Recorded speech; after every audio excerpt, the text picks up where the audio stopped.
Salut à tous, j'espère que vous allez bien. C'est Florent de Scan Training. Aujourd'hui, nouveau podcast sur la chaîne et on a l'honneur d'accueillir Kylian Hagen de la chaîne YouTube du même nom. Donc, Kylian, comment vas-tu? Salut Flo, ça va très bien, merci. Et toi? Ça va, je te remercie beaucoup. Ben écoute, ravi vraiment de t'accueillir aujourd'hui sur la chaîne en tout cas, pour un sujet entre guillemets croustillant, un sujet qui va, je pense, intéresser beaucoup aussi, beaucoup de pratiquants, qui est celui de sensation vs progression à l'entraînement. Est-ce qu'il vaut mieux baser sa pratique sur ses sensations ou alors sur la progression? Donc on va parler de tout ça aujourd'hui. Mais avant toute chose, est-ce que tu peux te présenter un petit peu pour les personnes qui te découvriraient pardon, aujourd'hui, même si je pense que tu es déjà très connu. Très connu, je ne sais pas, mais tant mieux si on me connaît déjà un petit peu. Du coup, moi, c'est Kylian Hagen. Si on me connaît, c'est de par ma chaîne YouTube, parce que je fais des vidéos sur YouTube sur le sujet de la musculation, hein, logiquement. À côté de ça, je suis diététicien et coach sportif. Donc, je suis des personnes dans leur progression au fil du temps, quoi. Objectif, optimiser leur progression au maximum. Et à côté de ça, voilà, j'apprécie fortement, moi, sur YouTube, apporter un contenu qui sera clair, précis et facilement utilisable, tu vois. C'est pour ça que je pense que le sujet d'aujourd'hui pourrait aider quand même pas mal de monde à cibler ce qui est pertinent à faire pour l'entraînement, sensation, surcharge progressive, etc., pour éviter de se perdre dans des discours qui sont inutiles et dans des méthodes d'entraînement qui sont peut-être un petit peu limitantes, quoi. Ouais, tout à fait. Bah écoute, en tout cas, encore un plaisir de t'accueillir aujourd'hui et on va démarrer avec une première question, Kylian, pour toi. Donc évidemment, hein, comme vous en avez l'habitude avec les podcasts sur la chaîne, c'est une discussion, mais je vais amener des petites questions à mon invité du jour. Qu'est-ce que pour toi, Kylian, un entraînement, on va dire, à la sensation? Comment tu le définirais? Alors, si je devais vraiment qualifier un entraînement à la sensation, ce serait partir de l'idée que le repère qui va permettre de dire si l'exercice est efficace, s'il est rentable, ce sera la sensation qu'il va me procurer, quoi, que l'entraînement va procurer de façon générale. Donc, imaginons que je voudrais faire une séance PEC. Si je m'entraîne vraiment à la sensation, déjà, je vais sélectionner mes exercices par rapport au ressenti que j'aurai au niveau des pecs. Et à partir du moment où je me dirais, tiens, là, le ressenti n'est pas tip-top, je jugerai que l'exercice n'est plus rentable. Et inversement, meilleur sera le ressenti, plus je jugerai que l'exercice, il est génial, quoi, tu vois. D'accord. Donc en fait, en quelque sorte, on pourrait dire, on va essayer de miser sur des facteurs subjectifs, on va dire, sur du Ça. ressenti, et se dire que même on pourrait couper une série dès lors qu'on ressent plus le muscle ciblé, mais qu'il y ait d'autres muscles qui interviennent un petit peu. Et pour toi, qu'est-ce que c'est, à l'inverse, un entraînement où on cherche la progression? Est-ce que tu peux nous en dire un petit peu plus? Du coup, lorsqu'on cherchera justement alors la progression, ce qui va se passer, c'est qu'on va se fixer des repères qui seront plus objectifs, on va dire. Progression, ça peut être à différents points. Maintenant, les repères objectifs qu'on pourrait se fixer, c'est une progression en termes de charge, une progression en termes de nombre de répétitions. Ça va plus se jouer là-dessus, quoi. Ou encore, pour certains qui préféraient faire ça, une réduction du temps de repos entre deux séries où il y aurait eu les mêmes perfs, quoi. Donc ce serait ça l'idée, avoir des points de repère un peu plus précis et chercher à faire mieux que la fois précédente. D'accord, super. Donc pour remettre un petit peu de contexte, ici bien sûr on parle de prise de muscle, on parle pas, on va dire de prise de force, même si les deux vont ensemble, mais on est dans un objectif d'hypertrophie musculaire, hein, ça faut bien se le dire. Et pour reparler un petit peu des principaux facteurs de l'hypertrophie musculaire, donc hypertrophie pour ceux qui commencent un petit peu, c'est tout simplement le grossissement, donc le fait de prendre du muscle. Il y a principalement deux facteurs que sont la tension mécanique et le stress métabolique. Donc pour faire simple, la tension mécanique, ça revient un petit peu plus à mettre assez lourd pour essayer d'étirer le muscle et de l'impacter avec beaucoup de charge. Et le stress métabolique, c'est plus l'accumulation de métabolites au sein du muscle pour justement essayer de le gorger de sang, de le congestionner un petit peu plus. C'est plus des séries longues. Donc ça, on va en parler un petit peu après.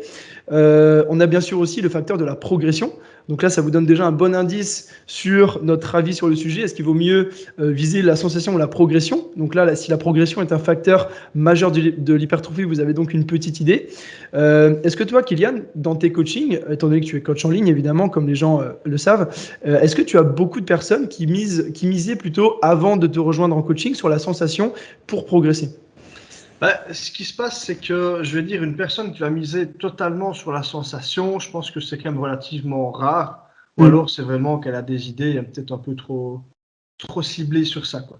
Mais ce qui se passe, c'est que bon, je pense que de plus en plus, les gens comprennent que pour évoluer en masse musculaire, il va falloir justement augmenter progressivement ses charges de travail, hein. L'exemple qu'on prend toujours, c'est si tu passes de 10 fois 70 kg développé couché à 10 fois 100 kg, tu auras pris des pecs, hein, c'est pas le Saint-Esprit qui pousse la barre à ta place. Mais ce qui se passe du coup, c'est que parmi les gens que j'ai en coaching, il y en a beaucoup quand même qui partent sur l'idée que la sensation garde quand même une importance relativement conséquente, tu vois. Dans l'idée que voilà, si tu fais ton développé couché, même si tu passes de 10 fois 70 à 10 fois 100, si tu n'as pas ressenti qui te convient vraiment sur les pecs, c'est que l'exercice ne te convient pas. Ou au contraire, si tu as fait toute ta séance malgré une progression et que tu n'as pas vraiment eu les sensations que tu espérais, la séance ne serait pas vraiment productive, tu vois. Donc, ça a du sens dans certains contextes. Maintenant, c'est relativement limitant et pour plein de raisons dont on pourra sûrement parler après, quoi. Ouais, tout à fait. Donc, il faut bien vous dire qu'en fait, la congestion, le fait même de sentir un muscle au maximum, c'est pas forcément gage d'efficacité au final, et que clairement, en fait, ça reste en fait des facteurs secondaires de progression et d'hypertrophie, dans le sens où la congestion, le temps sous tension, le fait d'amener du sang au sein du muscle, c'est intéressant, bien sûr, on va pas cracher dessus. C'est aussi, ça peut faire partie aussi d'un apprentissage moteur, mais c'est vrai que ça doit pas être la base de votre entraînement. Si on reste un petit peu sur l'exemple de l'entraînement des pectoraux, donc comme tu l'as appris juste avant, on va se donner une séance classique. 3 séries de 10 au développé couché, 3 séries de 10 au dips et 3 séries de 20 répétitions aux écartés, peu importe la variante. Est-ce que pour toi, tu conseillerais de progresser sur tous les exercices? Est-ce que tu conseillerais de rechercher de la sensation sur tous les exercices? Est-ce qu'il y a des petites nuances? Bien sûr, on va parler, on va en discuter. Il y a beaucoup à dire sur le sujet, mais est-ce que tu peux nous donner un petit peu ton point de vue, s'il te plaît? Déjà, la première chose, c'est que dans l'idée, ce qu'il y a beaucoup de personnes qui confondent, c'est sensation purement musculaire et le fait de se sentir bien sur un exercice. Donc, par exemple, on va encore reprendre le développé couché, vu que c'est le plus parlant. Quelqu'un qui ferait du développé couché, mais qui ne se sentirait pas dans de bonnes conditions. Quand il pousse, il ne se sent pas fort. Il y a toujours une épaule qui décroche. Il y a plein de petits paramètres qui ne lui conviennent pas. Potentiellement, il n'aura pas de bonnes sensations, ça c'est certain. Mais on peut considérer que dans ce cas-là, l'exercice ne sera pas optimisé pour lui. Ce n'est pas l'exercice qui est mauvais, c'est sûrement son placement ou d'autres choses, mais on ne sera pas dans de bonnes conditions, quoi. Donc l'idée, c'est que déjà bien discerner sensation en termes de placement, d'efficacité, de confort sur l'exercice et sensation en termes de recrutement musculaire pur, tu vois. Donc moi, le type de sensation sur lequel là, je dirais, il faut pas, faut pas passer à côté. Le type de sensation qui lui est indispensable, c'est au niveau de l'aisance du placement sur le mouvement. Donc première chose, quand on fait un mouvement, il faut arriver à être placé correctement dessus, à se sentir bien et efficace pour réaliser l'exercice. À partir du moment où le schéma il est fixé, il est configuré, là, on va être dans de bonnes conditions pour recruter correctement le muscle, tu vois. Donc le muscle va être capable de, sur le mouvement, se contracter efficacement pour produire le mouvement, pour être fort. À partir de ce moment-là, s'il n'y a pas de sensation en termes de congestion ou de sensation, tiens, je sens les pecs qui travaillent de fou, c'est plus du tout un problème. Parce que ce qui se passe, c'est que si la barre, elle monte, c'est que ces muscles-là, ils se contractent. Si tes pecs ne sont pas bien placés pour effectuer le mouvement, tu ne vas pas savoir soulever des charges conséquentes, tu ne vas pas savoir progresser, évoluer dessus. Donc, à partir du moment où tu es bien placé, je vais dire le facteur sensation, comme la personne l'entendrait classiquement, donc en termes de sensation musculaire, etc., il peut passer un petit peu, je vais dire, entre guillemets, à la trappe, quoi, tu vois. D'accord, ok. Donc au final, on voit qu'il y a vraiment, comme tu dis, deux types de sensations. D'un côté, je sens bien mes muscles, et de l'autre côté, je me sens bien sur le mouvement. Et c'est vrai il vaut mieux, comme tu dis, privilégier le côté je me sens bien sur le mouvement parce qu'on va pouvoir y être stable, mais être plus lourd. Et pour rappeler un petit peu, le principe de l'hypertrophie musculaire, c'est la surcompensation. C'est le fait de faire plus d'une semaine à l'autre, de rajouter du volume d'entraînement, de l'intensité. Donc ça passe par une augmentation, comme tu l'as très bien dit en début de podcast, des charges, une baisse du temps de récupération, une augmentation du nombre de répétitions, de séries, etc. Il y a plein de formats possibles. Mais c'est vrai que effectivement, si on se réfère que à ce facteur sensation, on en vient au final à faire que des écartés à la poulie, peut-être à un bras, en raccourcissant au maximum les pecs. Et au final, c'est pas ça qui fait prendre du muscle. Si on parle un petit peu plus maintenant du schéma de progression qu'on pourrait mettre en place sur cette séance PEC. Est-ce que tu conseillerais plus, donc là on l'a bien compris, on vous conseille plus de progresser bien sûr, plutôt que de miser sur la sensation. Est-ce que tu conseillerais plus de miser sur l'augmentation des charges ou alors sur l'augmentation du nombre de répétitions pour cibler les pecs toujours, en fonction des exercices? En fait, du coup, ce qu'on peut faire, c'est reprendre exercice par exercice, vu que Ouais, potentiellement, on va dire le rôle de chaque exercice dans la séance sera un peu différent. Donc, pour le premier exercice, on avait parlé de développé couché, je pense que c'est ça. ouais, Le premier exercice, l'idée, c'est qu'on est en début de séance, c'est là qu'on a normalement le maximum d'énergie. Donc là, c'est certain, il n'y a pas de doute, son objectif, ça va être de progresser dessus au fur et à mesure du temps, quoi. Donc d'avoir des planifications, des cycles de progression qui seront logiques, efficaces, pour que petit à petit, on arrive à gratter des répétitions, des kilos, pour que au fur et à mesure, comme on l'avait dit tout à l'heure, qu'on passe par exemple de 10 fois 70 à plusieurs mois, plusieurs années plus tard, 10 fois 100, quoi, tu vois. Donc ça, bon placement, bonne stabilité, et on envoie les reps, on cherche à progresser, à valider ce qui est prévu, quoi. ouais. Euh, pour le deuxième exercice, là, ça va un petit peu dépendre des gens. Donc, il y a beaucoup de personnes que peut-être sur un seul exercice, elles vont être complètement KO après et elles ne seront plus efficaces sur le deuxième. Maintenant, si le deuxième exercice est bien choisi, normalement, effectivement, le premier exercice aura entraîné une fatigue, mais elle sera limitée. Donc, on est capable normalement de pousser quand même de façon conséquente aussi sur le deuxième exercice. Donc, dans l'idée, le deuxième exercice, on aurait un petit peu le même objectif que le premier exercice.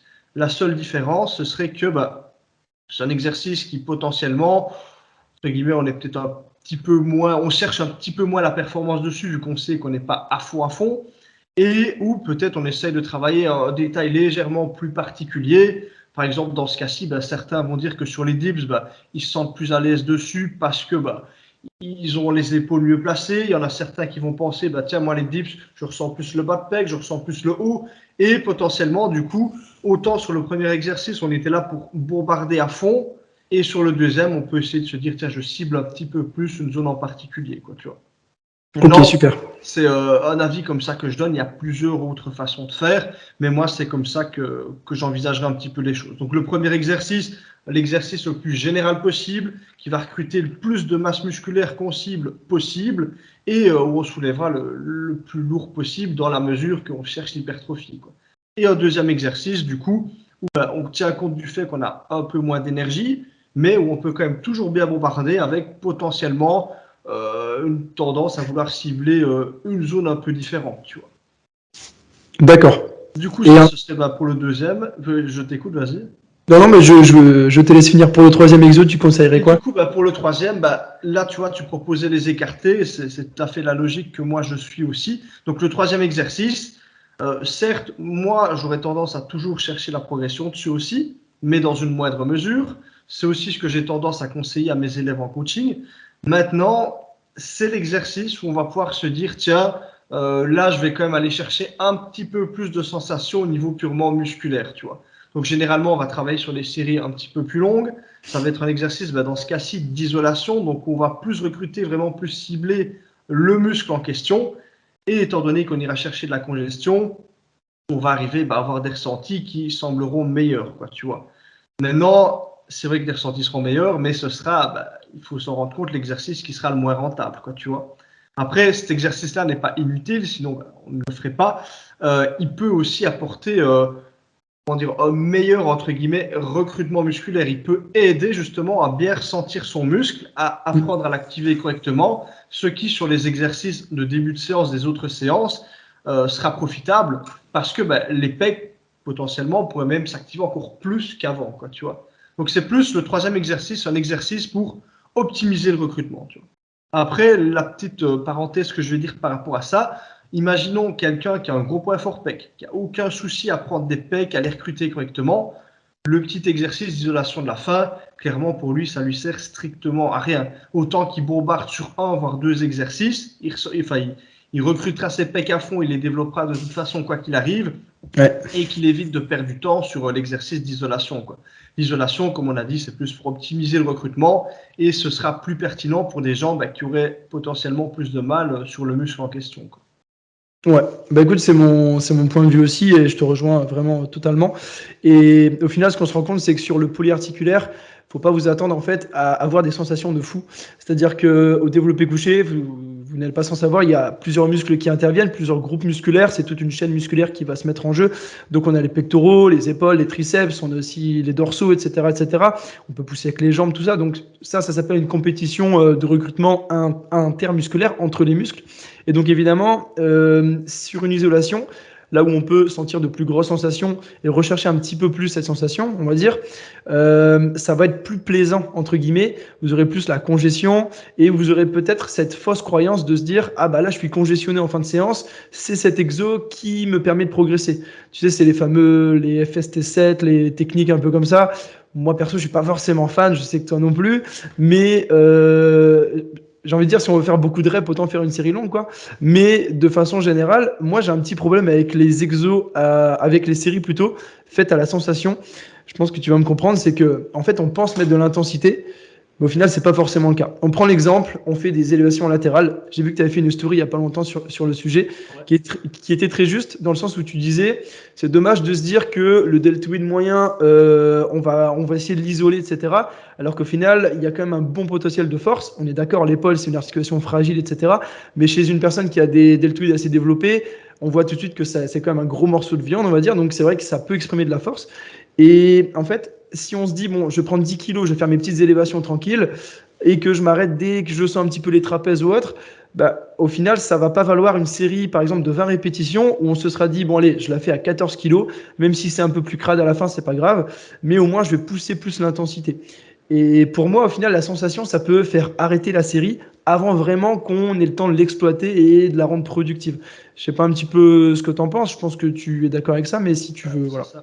Pour ça, j'ai tout à fait le même avis que toi. En fait, ce que les gens ne se rendent pas compte, ceux qui cherchent trop la congestion ou trop la sensation, c'est qu'en fait, bah, on va imaginer, on va prendre un exercice d'isolation.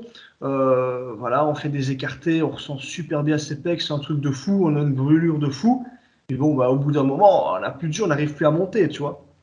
Ce qui se passe, c'est qu'ici, bah, tu n'es clairement pas limité par ta force, tu es vraiment limité juste par le fait bah, que tu as un muscle, il est rempli de sang et il n'est juste plus capable de fonctionner correctement. Donc en gros, c'est un facteur en dehors de réellement le fonctionnement du tissu qui te limite. C'est juste que bah, il est rempli de sang, il est rempli d'éléments inflammatoires et du coup, bah, il n'est plus capable de fonctionner correctement, quoi. C'est comme, je sais pas, tu as un pneu, tu le surgonfles, il va moins bien rouler, quoi, tu vois, et c'est pas parce qu'il est surgonflé qu'il est plus puissant, quoi. C'est un bon exemple, ouais. Donc il faut bien tenir compte de ça, en fait. Ce qui limite sur l'isolation, c'est pas des facteurs purement musculaires, bon, ça dépend des cas, mais si on va vraiment chercher la congestion, mais c'est le fait que le muscle, il est rempli de sang et est plus capable de rien faire, en fait. C'est juste ça. Et bêtement, d'autres exemples, on va travailler les mollets. Les mollets, bon, c'est un muscle, c'est quasi que le travailler, on va dire, en isolation. C'est insupportable, ça brûle, ça pique, enfin, c'est quelque chose de très insupportable. Or, bah, c'est pas pour ça que tes mollets, après, ils sont totalement KO. C'est juste qu'ils sont full congestionnés, tu sais plus rien faire. Un autre exemple tout bête, hein. Tu fais du squat lourd. Moi, personnellement, après même une grosse série de squats, j'ai pas trop de mal à monter des escaliers, tu vois. Or, Ouais, je ouais. suis séché, je suis KO. À côté de ça, je me fais des leg extensions ou des leg curls, une grosse série à fond, je sais plus monter mes escaliers. Pourtant, je suis pas plus fatigué, c'est juste que le muscle est en partie désactivé, mais il fonctionne plus comme il devrait. Et du coup, c'est ça qui fait que bah, tu n'arrives pas à faire ce que tu veux et que tu as une sensation, une impression de fatigue. Mais c'est pas musculaire, c'est juste que c'est le volume qui est rempli de sang, quoi. Non, mais carrément. Et c'est vrai qu'au final, les programmes qui marchent, même je trouve sur Internet, c'est les programmes un peu où on va te dire, tu sais, on va t'inventer, bah, comme on a dit, un peu des méthodes un peu farfelues, où on va te dire, faut faire 7 répétitions en partiel, 7 répétitions donc en partiel bas, en partiel haut, 7 complètes. On va faire ça avec 30 secondes de pause, 6 fois. Enfin, en fait, forcément, vous allez avoir les cuisses bousillées.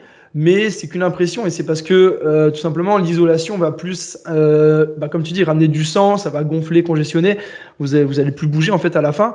Et au final, garder en tête que le polyarticulaire, ça reste plus intéressant. Il y a de nombreuses études. Il y a Gundil qui a montré tout ça, bien sûr, dans ses ouvrages, mais pas que l'activation musculaire et les dégâts musculaires sont bien plus intéressants sur un squat que sur un leg extension, même si on a plus de sensations. Après, c'est pas compliqué à comprendre non plus. Vous mettez, on va dire, 50 kg sur un leg extension, vous faites un squat à 100 kg. Rien que ça, on comprend déjà qu'on impacte plus, même s'il y a d'autres muscles en jeu. C'est des muscles qui vont travailler en synergie et qui servent justement à mettre bien lourd. Et donc ça, voilà, c'est intéressant pour la prise de muscle. Et pour moi, tu vois, ça me fait penser à quelque chose que Gundil disait aussi. Donc Michael Gundil, un grand auteur, le plus grand auteur, on va dire, d'ouvrages en musculation dans le monde. Je pense qu'on peut le qualifier comme ça. Je pense que tu seras d'accord avec moi. Avec Frédéric Delavier, bien sûr.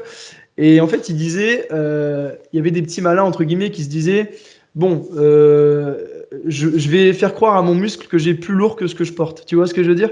Et en fait, il disait, ça marche pas du tout parce que le corps est pas con. Et c'est comme si on voulait se peser, on mettait un seul pied sur la balance et on se disait, ah, finalement, je pèse pas lourd. En fait, on se ment à soi-même. Tu vois ce que je veux dire?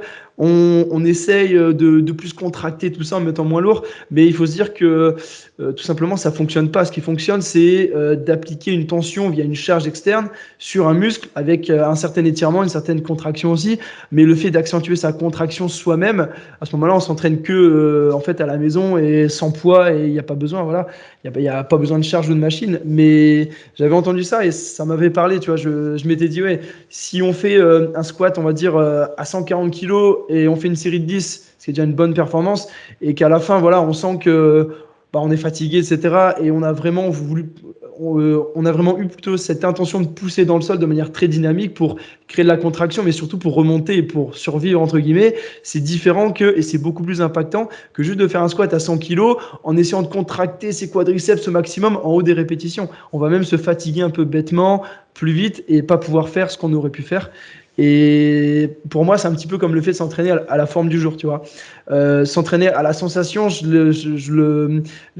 l'équivaut à peu près à ça, dans le sens où on se dit, bon là, aujourd'hui, je suis pas en forme, du coup, je mets moins lourd. Et au final, c'est pas comme ça qu'on progresse. Et je sais que tu es de cet avis aussi. Et est-ce que toi, tu as beaucoup de personnes qui viennent te voir et qui te parlent de forme du jour, tout ça, ou ça commence à se tasser un petit peu?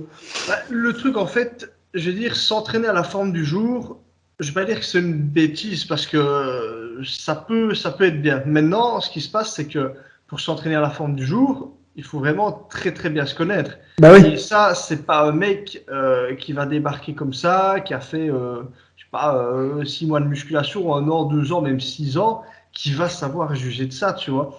Donc, pour moi, 99% des gens ne pourront pas s'entraîner à la forme du jour. C'est totalement, enfin, impossible. Je veux dire, même moi, j'estime que pour m'entraîner à la forme du jour, je vais risquer d'avoir un faux avis, tu vois. Pour simple petite, comment dire, pour simple petit exemple, ça m'est déjà arrivé beaucoup de fois d'avoir une grosse séance de prévu sur un mouvement, de me dire tiens ouais, j'ai pas trop bien dormi la nuit passée, aujourd'hui c'est pas la meilleure forme possible, et qu'au final, bah, je valide ce qui était prévu, je fasse un record. À l'inverse des jours où bah, je me suis vraiment préparé, ça fait une semaine que j'attends de passer une perf. Tous les jours précédents, j'ai bien dormi, j'ai mangé au mieux, j'ai tout fait au mieux. Je me sens bien le jour de ma séance, je me dis, allez, c'est aujourd'hui que je dégomme tout et oh, c'est pas passé, tu vois. Donc, je veux dire, se fier à ces facteurs, on va dire, subjectifs, c'est quand même relativement subjectif. C'est pas plus compliqué que ça. Et pour vraiment bien se connaître, il y a des gens qui arrivent, mais c'est pas par hasard, tu vois. C'est pas par hasard, c'est que tu contrôles absolument tous les facteurs, que tu es conscient de plein de choses. Et comme je dis, enfin, quand je dis c'est 90, même pas 99% des gens, c'est encore bien moins que ça, quoi. Tu vois, c'est très rare. Et il faut être dans des conditions bien spécifiques parce que juste te fier à ta forme, bah, il suffit que sur ton placement, sur ton mouvement, avec une moins bonne forme physique ce jour-là, tu sois mieux placé, tu valideras peut-être ta perf. Exactement. En fait, tu es en pleine forme, mais tu es un peu moins bien placé pour une quelconque raison, elle passe pas, tu vois.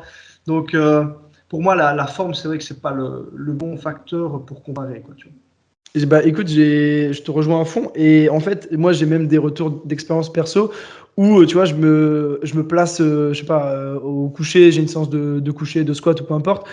Et je sens les premières barres à 60, à 80 qui sont des barres d'échauffement. Je sens que bah, c'est facile, voilà, on va pas se mentir, mais c'est pas si facile que ça devrait être. Et je me dis, j'ai prévu 100 kilos, 110 kilos, ça va quand même falloir s'énerver, quoi. Et au final, il y a tellement de facteurs. La technique, l'énervement, entre guillemets, le bon énervement, pas crier dans tous les sens, ça sert à rien. Vous diffusez votre influx avant votre série et du coup, c'est de l'influx qui est plus dans la série. Mais le fait aussi de se concentrer, le fait de visualiser, le fait que si peut-être vous avez une personne qui est derrière qui vous passe la barre pour éviter de perdre trop d'énergie à déraquer, il y a plein de facteurs.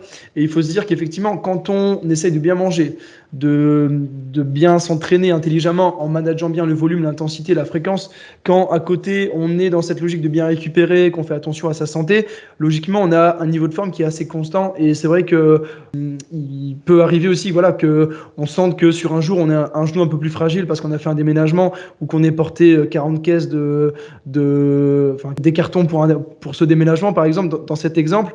Et donc forcément c'est peut-être pas le jour où on devrait faire son PR au deadlift ou au squat, mais c'est vrai que c'est assez rare et moi je suis contre ça aussi. Il y en a beaucoup, encore une fois, qui veulent copier Gundeal parce que c'est lui qui préconise un petit peu ça.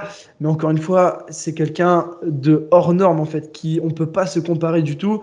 Le mec s'entraîne depuis presque 40 ans, je pense. Il s'entraîne avec vraiment une maîtrise de tous les facteurs. Il lit des études à l'appel tous les jours. Enfin, il est vraiment dans ce monde-là. Et pourtant, c'est pas notre cas. Donc voilà, je pense qu'effectivement, il vaut mieux pas partir dans cette logique-là.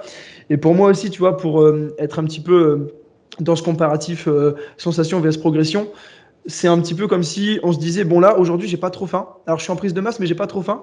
Du coup, j'écoute ma sensation, je mange pas trop. Si vous faites ça, à moins d'être très doué, vous n'allez jamais grossir.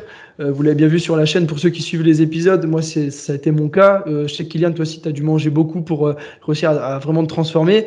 Et si on se dit, bon allez, je fais une diète flexible, j'ai pas trop faim, je mange pas trop, c'est pas optimal tout simplement. Euh, Est-ce que tu as des personnes aussi, peut-être dans tes coachings, qui réagissent un petit peu comme ça, pas que sur l'entraînement, mais sur l'alimentation? Je sais pas, est-ce que tu as des petits retours comme ça? Le truc, en fait, c'est que ça rejoint un peu ce que je disais avant. À partir du moment où tu t'éloignes du plan, que ce soit Mm. pour de bonnes raisons, parce que tu te fies, entre guillemets, à tes sensations, ou pour de mauvaises raisons, parce que tu n'as juste pas su suivre, en fait, à partir du moment où tu vas t'éloigner, ce sera le début, en fait, de la chute, dans le sens que ça va plus fonctionner, ça va plus bien fonctionner, parce que c'est des facteurs trop subjectifs.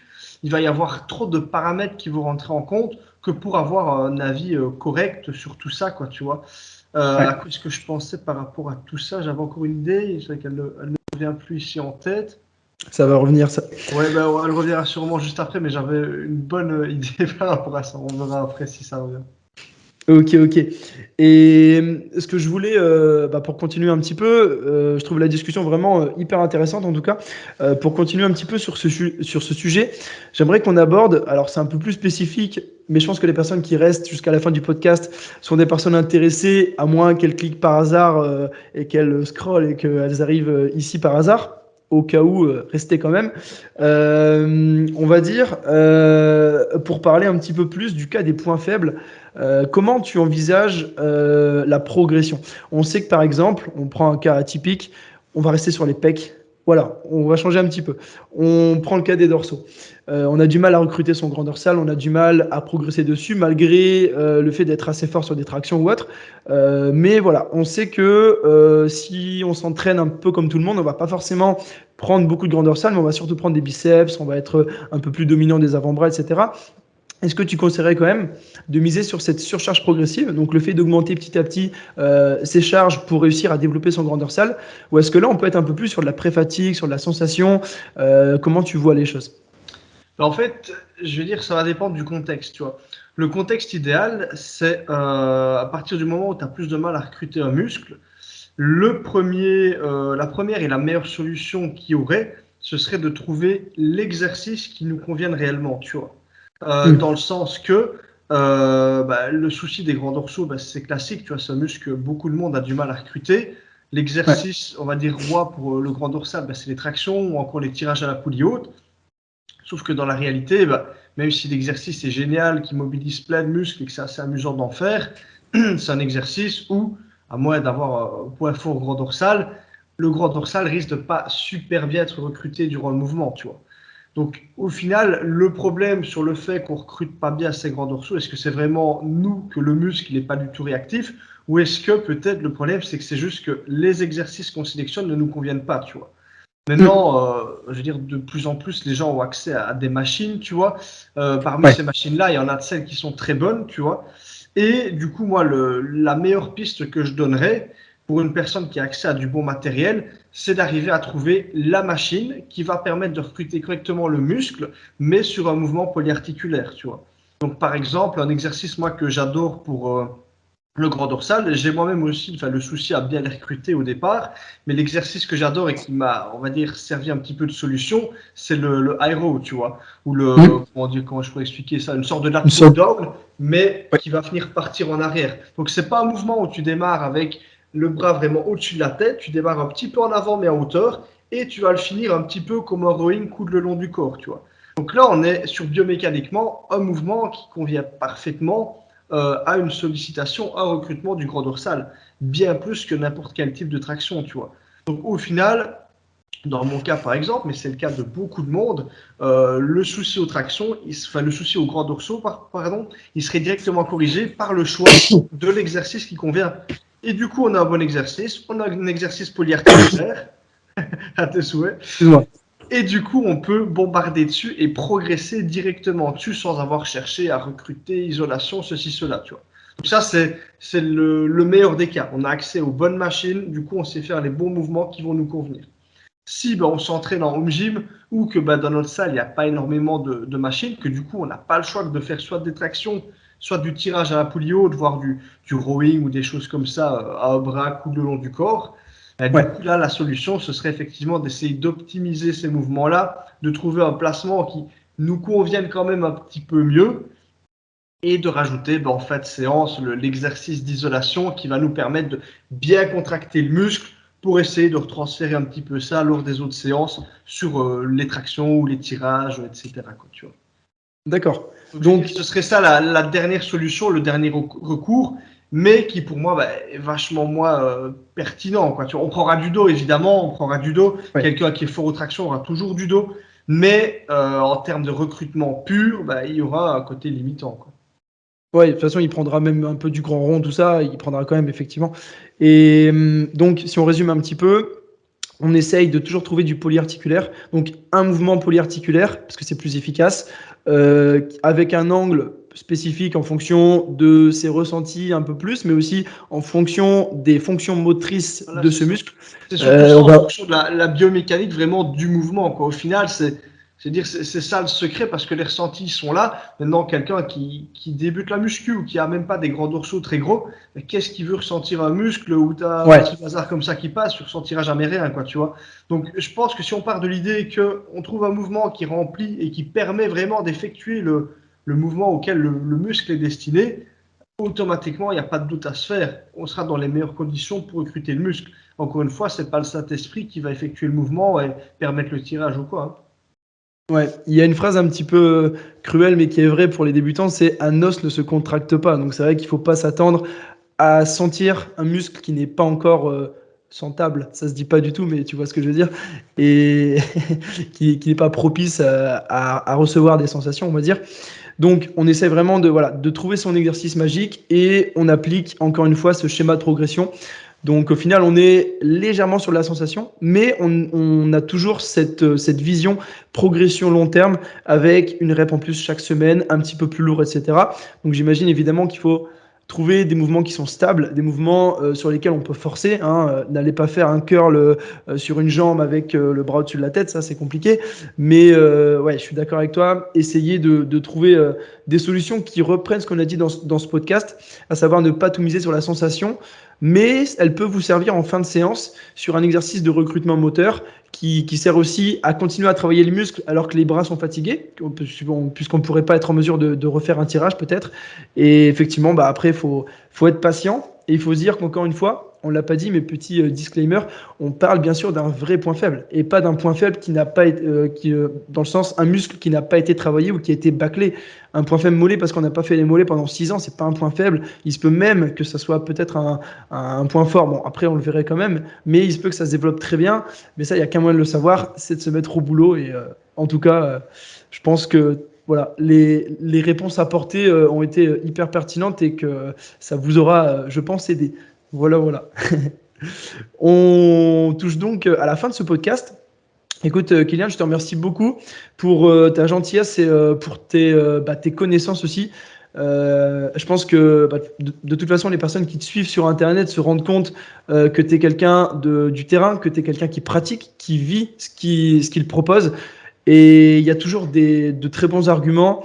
C'est toujours censé. C'est vrai, hein, c'est pas pour te faire de la lèche comme on dit, mais on n'est pas comme, enfin, je ne citerai pas de nom, mais on n'est pas dans un contexte où on va vous parler de méthodes farfelues avec des exos qu'on n'a jamais vus. On est sur du concret. Vous voyez, on parle de développé couché, même si je sais que c'est pas toujours ton exo préféré. On parle de mouvements stables, on parle de progression. Bien sûr, on n'omet pas totalement la sensation, mais on est sur des facteurs objectifs. Et c'est comme dans tout sport. Bien sûr, on écoute les sensations du corps pour n'importe quel sportif, mais on doit essayer d'améliorer ses temps. Si on est nageur, on doit essayer d'améliorer son chrono. Si on est sprinter, on doit essayer d'améliorer ses charges. Si on est haltérophile, et ça passe bien sûr par de la progression. Donc, j'espère que le podcast vous a plu, qu'il vous a été riche en conseils. Et bien sûr, n'hésitez surtout pas à aller donner de la force à Kylian, à le suivre sur tous ses réseaux. Est-ce que tu peux redonner un petit peu tes réseaux? On les mettra bien sûr, comme d'hab, en description. Du coup, il y a YouTube, hein, Kylian Hagen, c'est Kylian Hagen sur tous. Il y a Instagram. Et sinon, c'est que ça, j'avais même pas pensé en parler au début. J'ai aussi lancé, à mon avis, tu avais vu ça, une marque de machines de musculation, tu vois, avec Ouais, Bed top. Squat. Donc voilà, ça aussi, ça peut intéresser. Et là, c'est un projet sur lequel je suis à fond, quoi.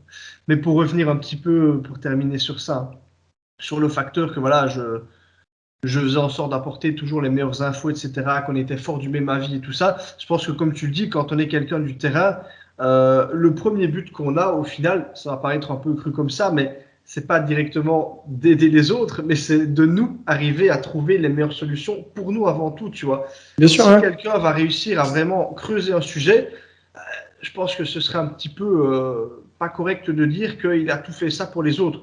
De base, il a fait ça pour lui et après, il a décidé de le partager, tu vois. C'est pour ça que moi, au final, on arriverait à m'expliquer par A plus B, je me rendrais compte qu'en fait, c'est la sensation qui change tout, que je progressais beaucoup plus vite. J'ai pas de souci, je ne m'entraînerai plus qu'à la sensation, tu vois. Mais la réalité, elle n'est pas là. Elle est que juste, voilà, c'est la meilleure solution que j'ai trouvée actuellement, qu'un nombre important de personnes a trouvé, de faire une surcharge progressive pour progresser. Il n'y a pas 1000 solutions possibles. C'est vrai qu'il y a d'autres personnes qui donneront d'autres avis. Maintenant, il faut bien tenir compte du facteur produit dopant, du facteur je fais croire des choses qui ne sont pas le cas, tu vois. Et ça peut fausser beaucoup de choses. Les gens ne sont pas nécessairement méchants quand ils parlent, voilà, il faut faire attention à la sensation et tout ça. Il y en a beaucoup qui croient ce qu'ils disent.